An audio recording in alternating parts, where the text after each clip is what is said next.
آمن الرسول بما أنزل إليه من ربه والمؤمنون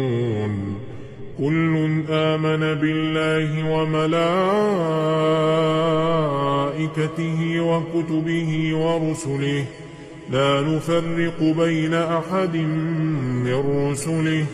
وقالوا سمعنا وأطعنا غفرانك ربنا وإليك المصير. لا يكلف الله نفسا إلا وسعها لها ما كسبت وعليها ما اكتسبت ربنا لا تؤاخذنا